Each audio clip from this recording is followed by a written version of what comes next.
are Locked On Seahawks, your daily Seattle Seahawks podcast. Part of the Locked On Podcast Network, your team every day.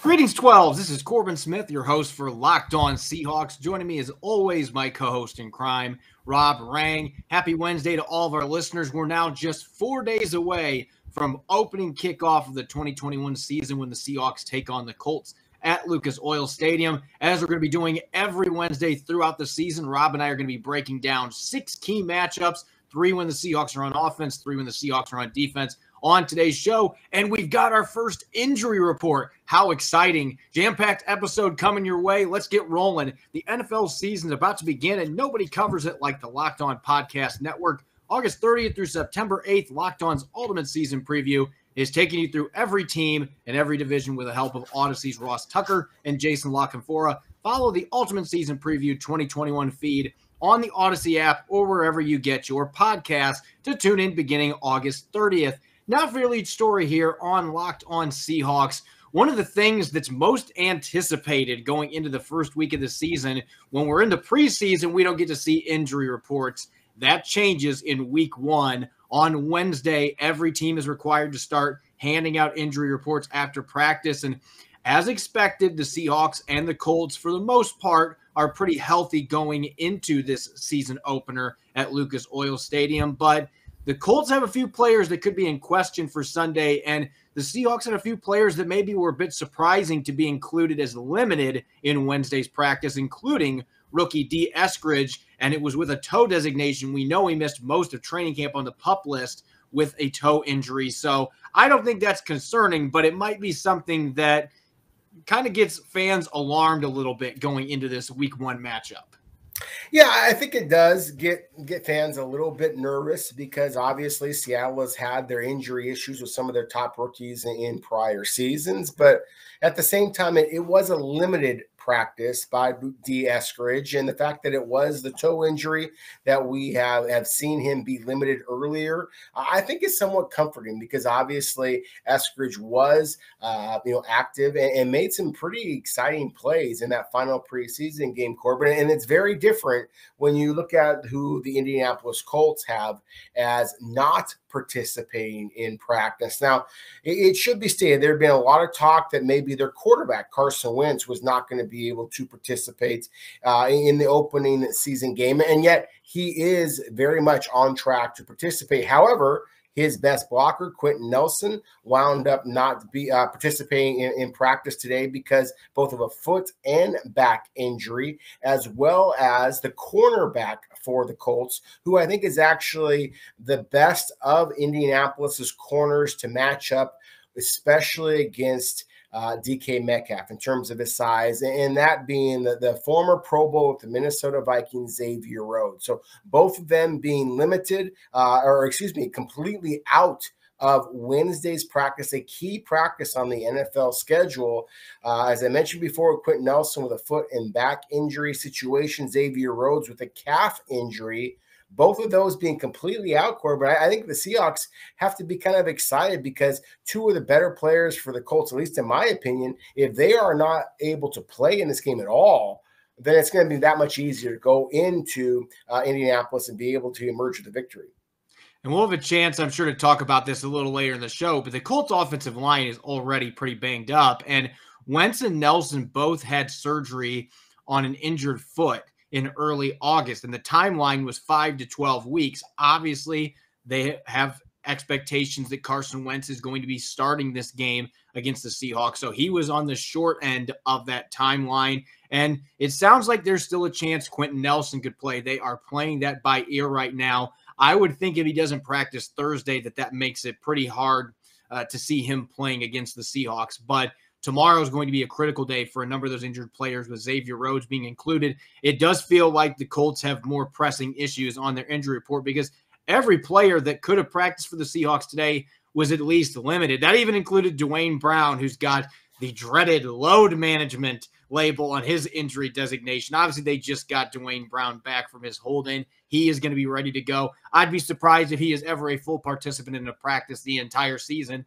He, quite frankly, doesn't need those reps being in his 14th year. He has seen everything on offense. He's seen everything on defense. He's in phenomenal shape. So they're not concerned about that. The only other injury on there that maybe I was a little bit surprised about, now we've got Rashad Penny on there with a calf issue, and we know the running back has dealt with numerous injuries since Seattle drafted him in the first round back in 2018. A lot of people still expecting him to be the primary backup to Chris Carson, even with Alex Collins and DJ Dallas playing well in the preseason. So that might be another one to watch closely. But the fact that he did participate in limited fashion suggests he should be good to go. They should be at full strength, aside from the players they put on injured reserve yesterday in Colby Parkinson, Trey Brown, and Nigel Warrior. Everybody else should be ready to play. They should be at full strength in this game. The Colts can't necessarily say the same, and it's some pretty big names that have a chance to not be available for them. So those will be worth watching as we progress to the week and we get closer to Sunday.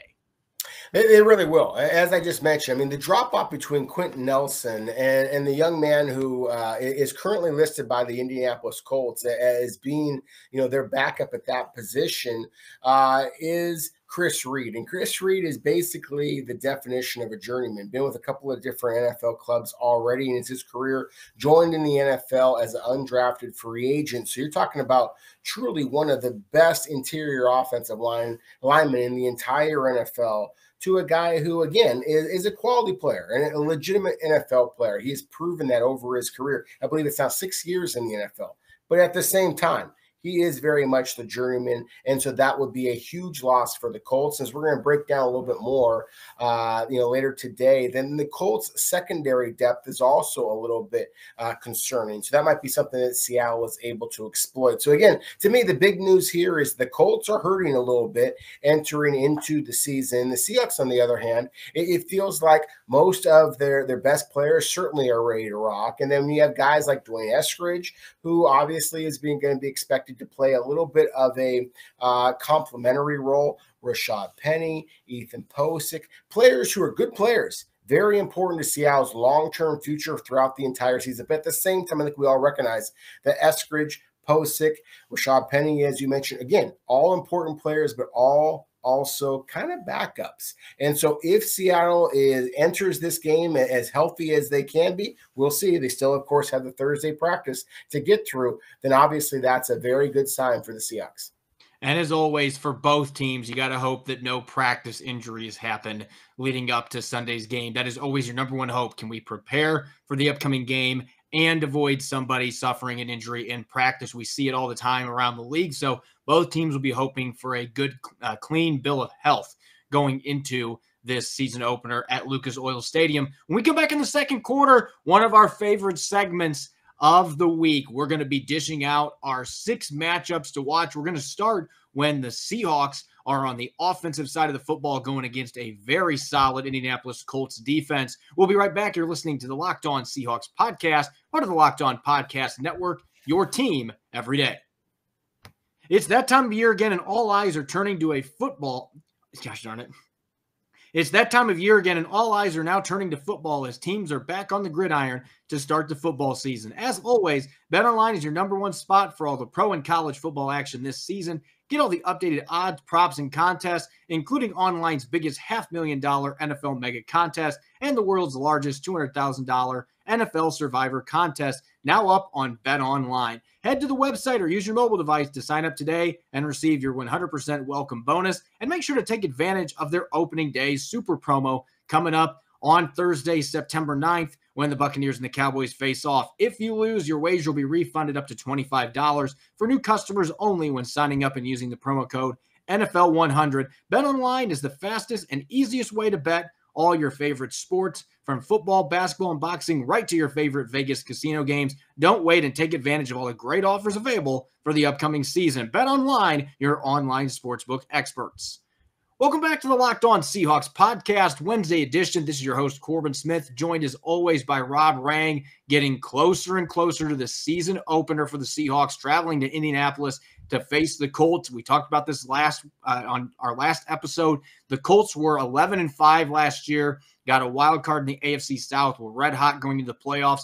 put the Buffalo Bills on the brink of being eliminated in the wild card round, came up just short. And this is a team that feels they have upgraded at quarterback, gotten younger at quarterback with Carson Wentz, have added a number of other pieces to their roster. We're going to start with our matchups here when the Seahawks are on the offensive side of the ball. And we got to start with offense because there's still a lot of questions about what we are going to see with Shane Waldron's offense being orchestrated by Russell Wilson. You and I have been able to see it on the practice field, but we didn't see Russell Wilson in any preseason games. We didn't see most of the starters in preseason games. So this is really our first chance against other competition to see what Shane Waldron's offense looks like. And I think the most pressing matchup that we've got to start off with is in the trenches, one of the best defensive linemen in the league. In fact, I'm going to go as far as saying if Aaron Donald didn't exist, I think DeForest Buckner is the best all-around interior defensive lineman in the NFL. He was an all-pro selection his first year in Indianapolis last year.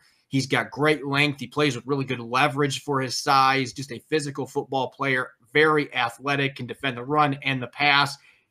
Having him go up against Seattle's two guards, Gabe Jackson and Damian Lewis, and I think we've also got to include, and this is why to me this is such a big matchup for this upcoming game, Kyle Fuller is likely going to be the starter at center. He's got one regular season start under his belt, underwhelmed in their preseason games. If he gets matched up against DeForest Buckner in this game, that could be a huge area of concern for Seattle's offense. Huge area of concern there's no question about it. And I absolutely agree with you, Corbin. I think that DeForest Buckner, even though he was ranked the 27th overall best player in the NFL this year when the NFL.com crew basically started ranking players. And of course, that is, very much built off of what other NFL players are saying. 27th ranked player overall. I think that DeForest Buckner certainly is getting his respect from the rest of the NFL. And what's incredible about that, Corbin, is the fact that DeForest Buckner played last year, earned All-Pro honors last year, his first season in Indianapolis since being traded away from the San Francisco 49ers, played all of last season with a busted right ring finger. And as he said in a press conference today, I mean, your hands are your weapons as a defensive lineman. They certainly are with DeForest Buckner. He has, almost 11.5-inch hands. Some of the biggest hands that's ever been measured at the NFL Combine.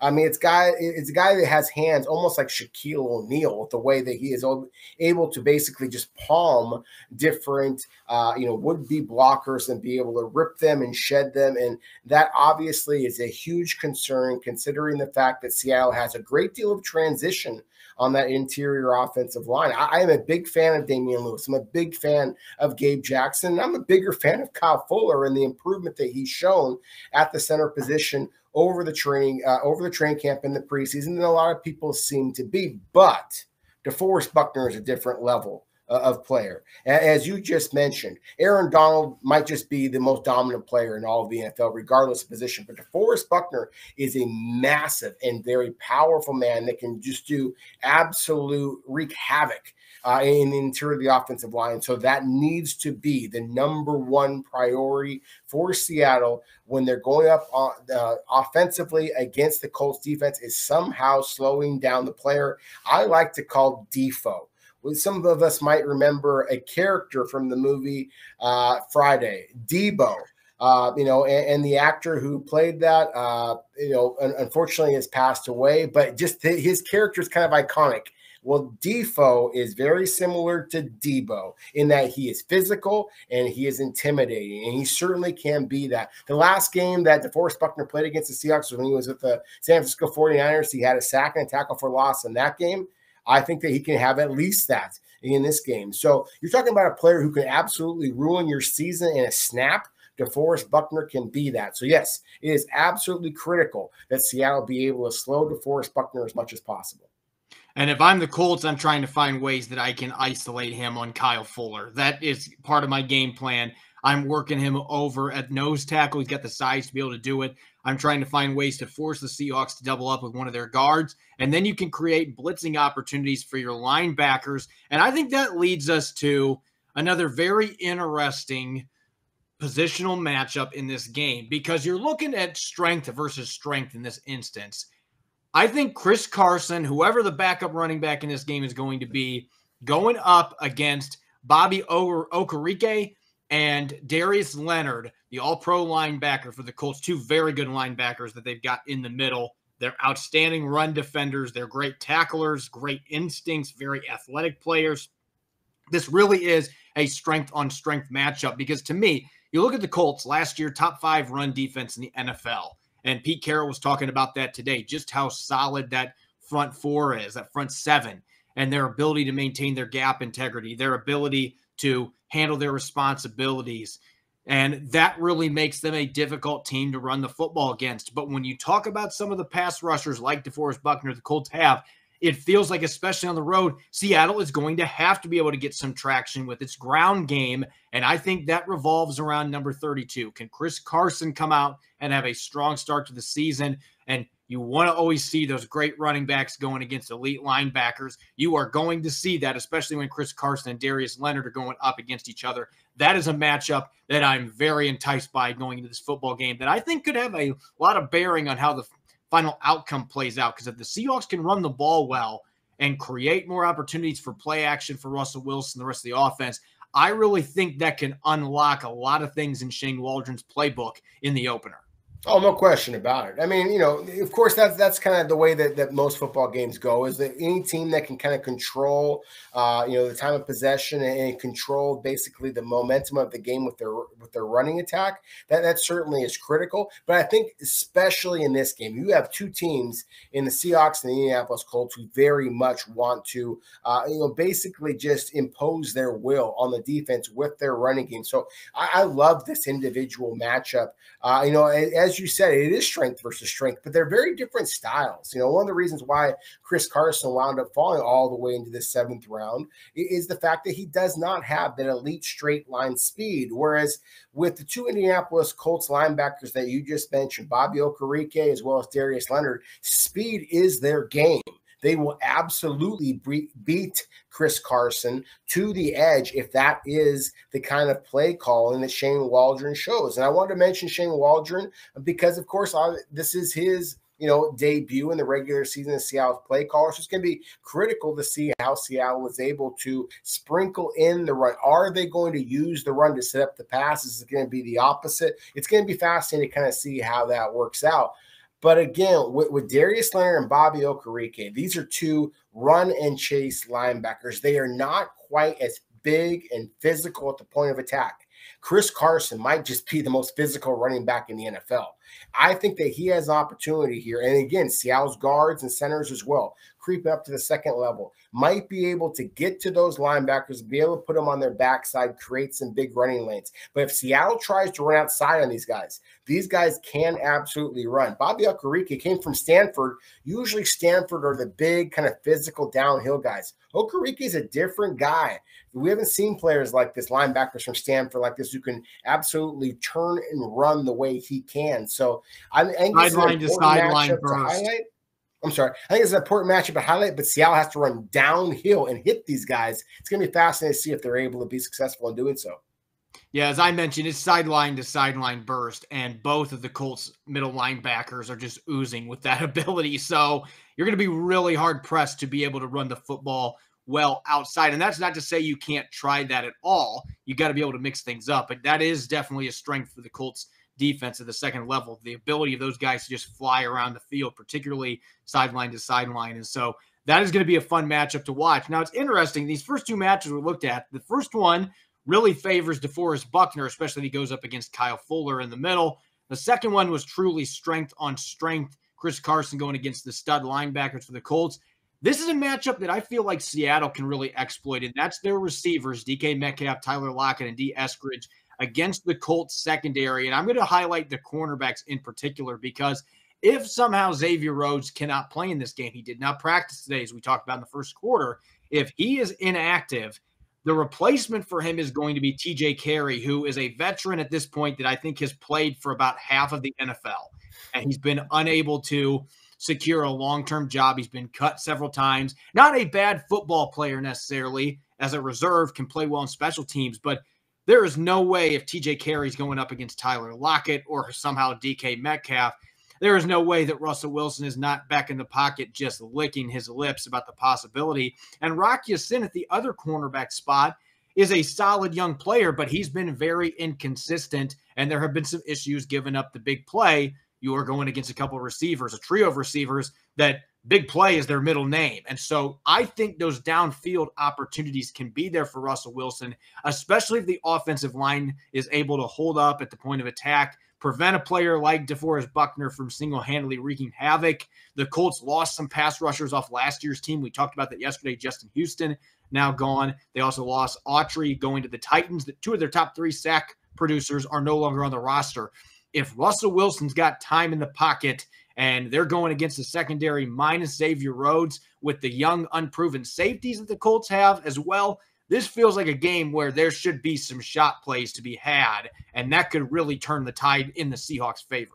It absolutely could. As we talked about so many times, and anybody who watches the Seahawks knows that Russell Wilson is just as good of a deep ball thrower as there is. And obviously with the receiver talent the Seahawks have, especially with DK Metcalf, Tyler Lockett, really intrigued by what D. Eskridge might be able to offer this offense as well at the wide receiver position. Again, you have a couple of guys who can just flat out fly, and the Colts do not have the cornerbacks who can match up speed for speed, size for size with Seattle, especially against DK Metcalf. So this could be a game in which a guy like DK Metcalf could absolutely explode. And I love that you mentioned Xavier Rhodes. We talked about before, the fact that he missed Wednesday's practice is significant. It is such a drop-off between at least in my opinion, between he and TJ Carey, as well as Rock Ya-Sin. Those two players can run, however, a little bit better than Xavier Rhodes can at this stage in his career. There's a reason why he's no longer with the Minnesota Vikings, but he is big and physical. So the matchup against especially Metcalf would be a fascinating one. But at the same time, I think that this really sets up, if, as you said, a very important point, cannot be overstated, if Seattle gets the pass protection, then I do think that Russell Wilson is going to have opportunities to attack this defense deep. And then you mentioned the cornerbacks, the safeties. The Colts only have 3 safeties, which shocked me. 3 safeties on their active roster. They have a couple of other veterans on their practice squad. Shawn Davis, a former second-round pick by the Pittsburgh Steelers. Another guy named Shawn Davis, actually his first name is spelled a little bit differently, S-H-A-W-N, is a rookie from the University of Florida, but he actually plays like S-E-A. And Shawn Davis, that was previously with the Pittsburgh Steelers. Both are big physical guys, Corbin. They have good straight line speed in testing. They don't necessarily play that fast. So I would agree with you. I think this is a pass secondary that Seattle should be able to exploit. But again, number one thing is that Russell Wilson has to show his awareness in Shane Waldron's offense, and Seattle's pass protection has to be on point. When we come back in the third quarter, we're going to switch gears. We're going to look at the Colts when they're on offense going up against Seattle's defense at Lucas Oil Stadium. You're listening to the Locked On Seahawks podcast, part of the Locked On Podcast Network, your team every day. Did you know that Built Bar has 9 delicious flavors, plus the occasional limited time flavor? When you talk to a Built Bar fan like myself, we're definitely passionate about our favorite flavors. If you don't know some of the flavors that are out there, you're missing out. Cherry, raspberry, mint brownie, my personal favorite, peanut butter brownie. I'll eat an entire box in one sitting, not afraid to admit it. There's something for everyone. If you haven't tried all the flavors, you can get a mixed box where you'll get 2 of each of the 9 flavors. And not only are they the best tasting protein bars on the market, they're healthy too. Most of the flavors have 17 grams of protein, only 130 calories, just 4 grams of sugar, only 4 grams net carbs. And there are a few other flavors that have 18 grams of protein with just 180 calories and 5 grams of sugar. You've got 9 amazing flavors, all tasty, all healthy. Go to BuiltBar.com and use promo code LOCK15 and you'll get 15% off your first order. Use promo code LOCK15 for 15% off at BuiltBar.com. Football season is back. Let's make the most of it with a better way to create your custom pool at runyourpool.com, the premier sports pool hosting service. Run Your Pool makes it ridiculously easy to run a football pool with friends, family, or office mates. They offer dozens of formats, including Survivor, Pick'em, Squares, Margin, Confidence Pools, 33, and more. Run Your Pools hosts formats for NFL and college football with 1-week games, full season, playoffs, or the Super Bowl. Unlike other fantasy sports platforms, Run Your Pool has options and settings to make it your own. You can even brand your own pool for your local business, bar, or restaurant. Reconnect with friends and join nearly 2 million fans to make every game action-packed this season. Check them out today and get $10 off at runyourpool.com/lockedon or use our promo code LOCKEDON at checkout. Anywhere, everywhere in the world, Run Your Pool helps friends and colleagues compete. The NFL season starts September 9th. Start today at runyourpool.com/lockedon and have your pool up and running in minutes. Runyourpool.com/lockedon. Welcome back to the Locked On Seahawks podcast. I'm your host, Corbin Smith. Joining me for our Wednesday episode, my co-host in crime, Rob Rang, continuing to break down the key matchups that matter in this upcoming Week 1 battle between the Colts and the Seahawks. We're now going to switch gears. Last quarter, we were looking at the Seahawks when they are on offense going up against a feisty Colts defense. Now we're going to be looking at the Colts on offense going up against Jamal Adams and Seattle's defense.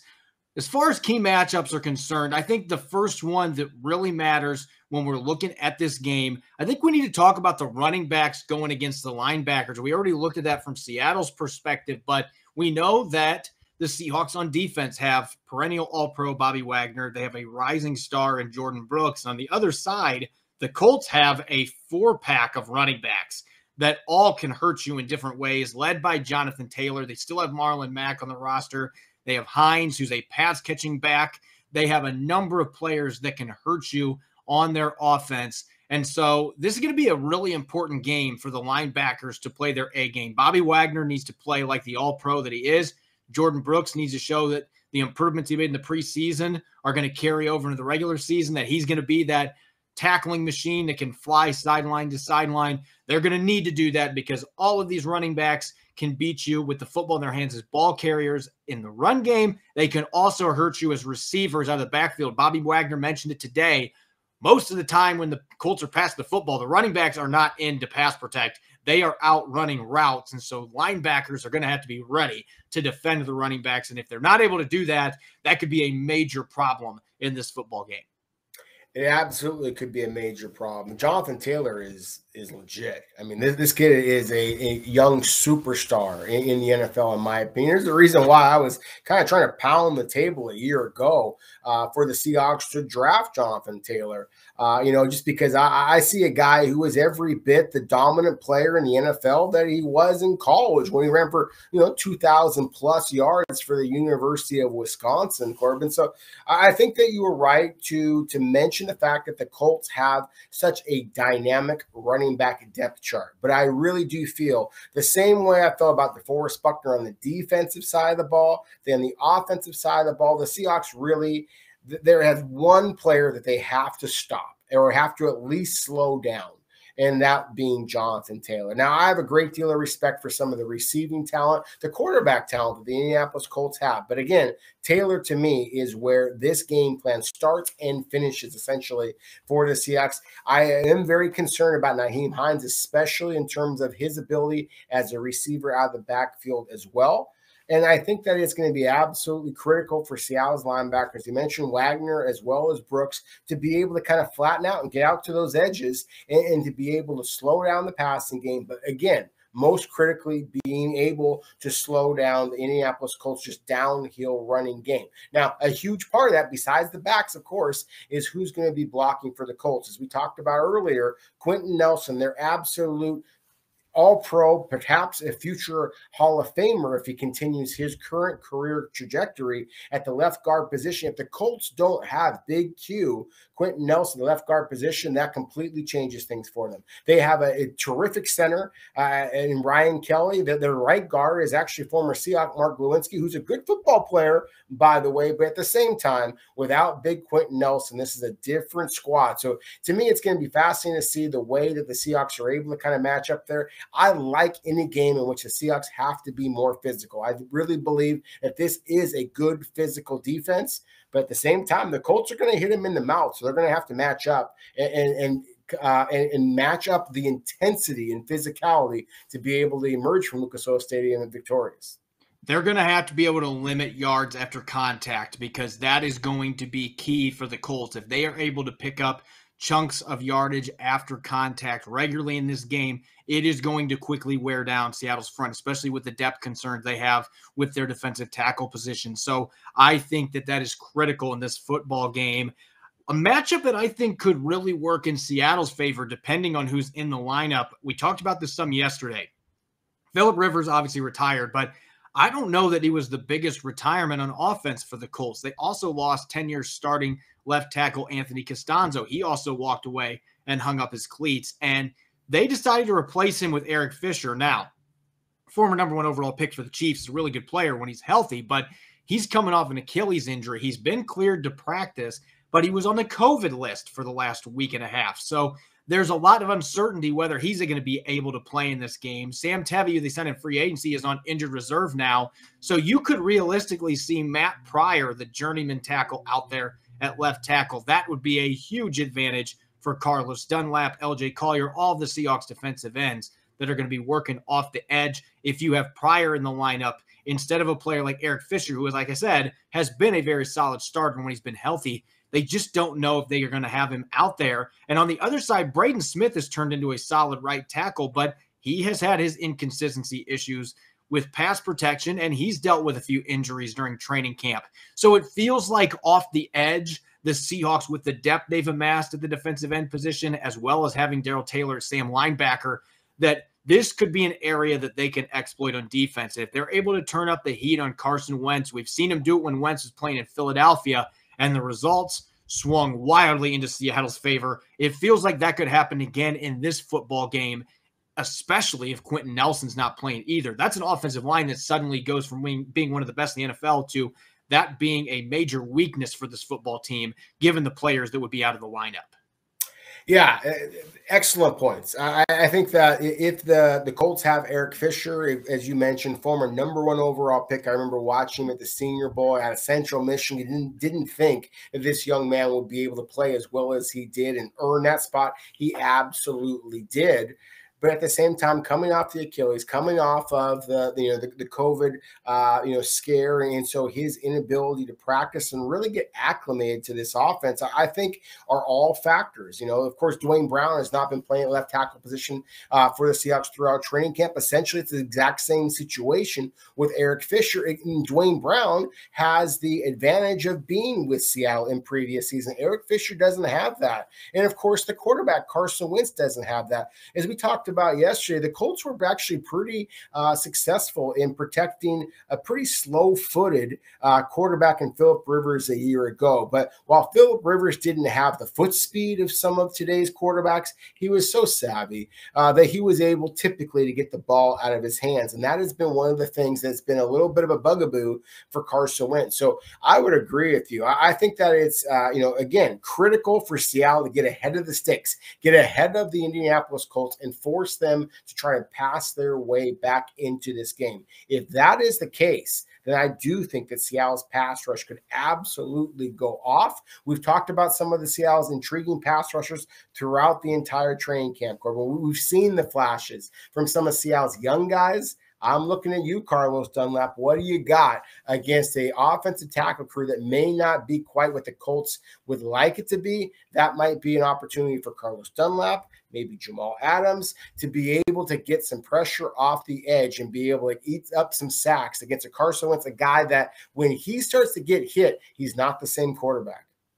Let's go to the outside now. Our listeners had to know that this was coming, given all the talk that we've had about the cornerback position, the upheaval, the turnover dating back to March and the last couple of weeks with a number of new players coming in. DJ Reed and Trey Flowers expected to be the starters at cornerback. I'm very intrigued by Flowers against Michael Pittman, second-year receiver out of USC. He battled some injury issues as a rookie, but certainly a playmaker, can win down the field, create after the catch. So him going against Flowers in a matchup that I've identified. I think DJ Reed going up against maybe Paris Campbell. We don't know if he's going to play in this game. Dealing with an Achilles injury, was limited in practice on Wednesday. We don't know if he's going to play, but the Colts have several capable receivers, even without T.Y. Hilton. And I also want to include in this mix Ali Cox, who is the number 2 tight end on the Colts depth chart, but he's very athletic, former basketball player from VCU that had 30-plus receptions last year, has really turned into a fine NFL tight end. The athleticism, the size, the soft hands that he brings to the table.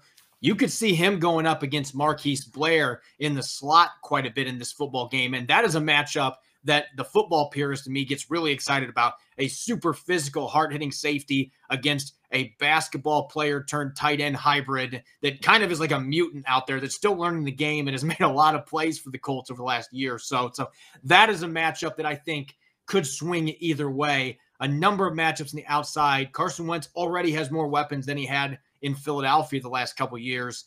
If he gets time to throw, he's got some receivers on the outside against an untested cornerback group. Could make things interesting for the Seahawks in this one. It could. And you think about what Carson Wentz did in Philadelphia, where he helped make Zach Ertz into a Pro Bowler. And I don't mean any disrespect to Zach Ertz. He's probably a Pro Bowler on his own, but certainly Carson Wentz would pepper his tight end. So I think the Ali Cox is a player that we have to mention, especially considering how often that Seattle is likely to be saying Jamal Adams off the edge, and that there is a possibility that the tight end is going to be able to run down the seams. Of course, one of the linebackers that previously Seattle was able to kind of put back in coverage, KJ Wright, is now playing the Las Vegas Raiders. So I think the tight end is a position that Seattle has to be concerned about. But you hit the matchup that I'm most intrigued by, just because of the way that they play. You talked about before, it was kind of strength versus strength with Seattle's running game going up against Indianapolis Colts' linebacker core. With Trey Flowers and Michael Pittman, the former player from USC, go up against each other.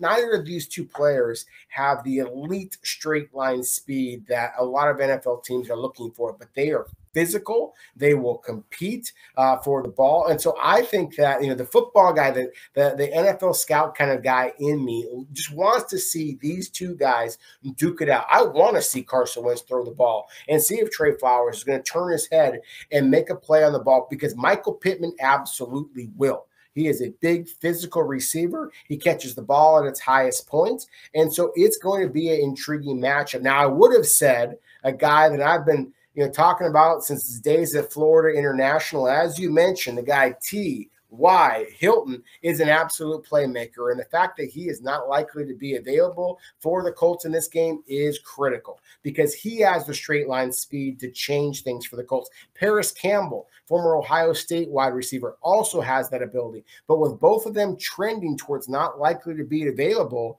the Colts may have to focus on Pittman. And if that's the case, he does not have that elite straight line speed. And the Seahawks, if they tackle well, if they get pressure on Carson Wentz, should be able to slow down Indianapolis' passing attack. Betting on the NFL doesn't have to be a guessing game if you listen to the new Locked On Bets podcast, hosted by your boy Q and handicapping expert Lee Sterling. Get daily picks, blowout specials, wrong team favored picks, and Lee Sterling's Lock of the Day. Follow the Locked On Bets podcast, brought to you by betonline.ag. Wherever you get podcasts, you can follow me on Twitter at Corbin Smith NFL. You can follow Rob at Rob Rang. Make sure to check out Locked On Seahawks on Apple Podcasts, Google Podcasts, Spotify, and the all-new Odyssey app. That's AUDACY. Coming up on Thursday, we'll have our first Locked On podcast crossover special of the year. I'll be joining Locked On Colts to break down the upcoming season opener between the Colts and the Seahawks. You won't want to miss it. Thanks for listening in. Enjoy the rest of your Wednesday. Go Hawks.